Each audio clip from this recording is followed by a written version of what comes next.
राज्यातील स्थानिक स्वराज्य संस्थांची निवडणूक पार पडली, पण तक्रारींचा महापूर अजूनही थांबलेला नाही।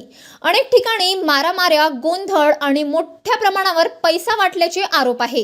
रावे स्वतः सत्ताधारी आमदारांनीच दिले आहेत, तरी कारवाई मात्र ठप्प असे चित्र आहे। ज्या केंद्रांवर ईव्हीएम मशीन ठेवण्यात आल्या तिथे सीसीटीव्ही लाईव्ह फीड उपलब्ध नव्हता, मोठ्या स्क्रीनची सोय नव्हती आणि जॅमरही नसल्याने ईव्हीएम सुरक्षिततेवर प्रश्नचिन्ह निर्माण झाला आहे। या सर्व घोळातून मत चोरीचं वातावरण तयार होतंय असा आरोप विरोधक करत आहेत।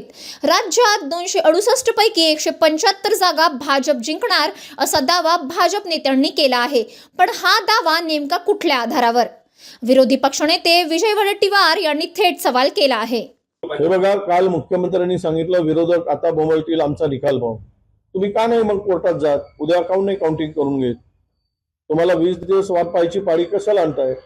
तुम्हाला ईव्हीएम च्या संदर्भात तुमचा विश्वास आहे, तुम्हाला तुमची भूमिका स्वच्छ आहे, तर मग तुम्ही का नाही करत? आम्ही म्हणतो तर विरोधक आरोप करतील, मग निवडून तुम्ही कसे म्हणू शकता की 268 पैकी 175 जागा भाजपच्या येतात? कशाच्या आधारावर बोलता? कोणते दिवे लावले सरकारने तर या आधारावर तुम्ही बोलताय? आज तीनही पक्षामध्ये प्रचंड मारामारी आहेत, एकामेकाच्या विरोधात उभे टाकलेत, एकामेकाचे कपडे उतरवण्याचं काम झालं, नामुष्की केली, एकमेकाची नाचक्की झाली, लोक तमाशा बघत आहेत। आणि अशा स्थितीमध्ये 175 जागा भाजपला मिळणार म्हणून आधीच घोषित करणं याचा अर्थ असा आहे की लोकांच्या डोक्यात तुम्ही घातलंय सुरुवातीलाच की आम्हाला एवढेच जागा मिळणार आणि मग छेडछाड करायला मोकळे झाले तुम्ही। जसं लाडक्या बहीण पुढे आणलेत आणि ईव्हीएमचा वापर करून निवडणुका जिंकल्यात। काय सांगतात? लाडकी बहीणमुळे निवडणुका जिंकल्यात।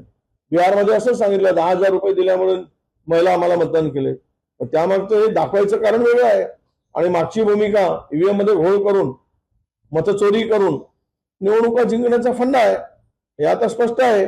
जर निवडणुकामध्ये 175-70 जागा आले भाजपच्या, तर त्याचा स्पष्ट अर्थ असा आहे यांनी बेमानी करून, ईव्हीएम मध्ये गडबडी करून, हॅकिंग करून यांनी निवडणुका जिंकल्या, हे स्पष्ट होईल।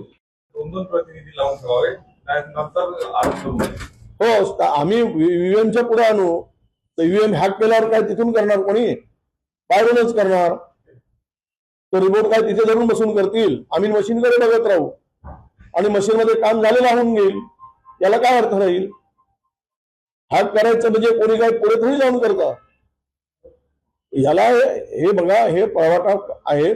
पण जो प्रचंड पैशाचा वापर झाला, सांगितलं आता सत्ताधारी पक्षाचे आमदार म्हणतायत की 20-20 हजार रुपये एका मताला दिले। 20,000 रुपये प्रचंड पैशाचा पुरावा। इकडे कामठीमध्ये तो प्रकार सगळ्यांनी पाहिला।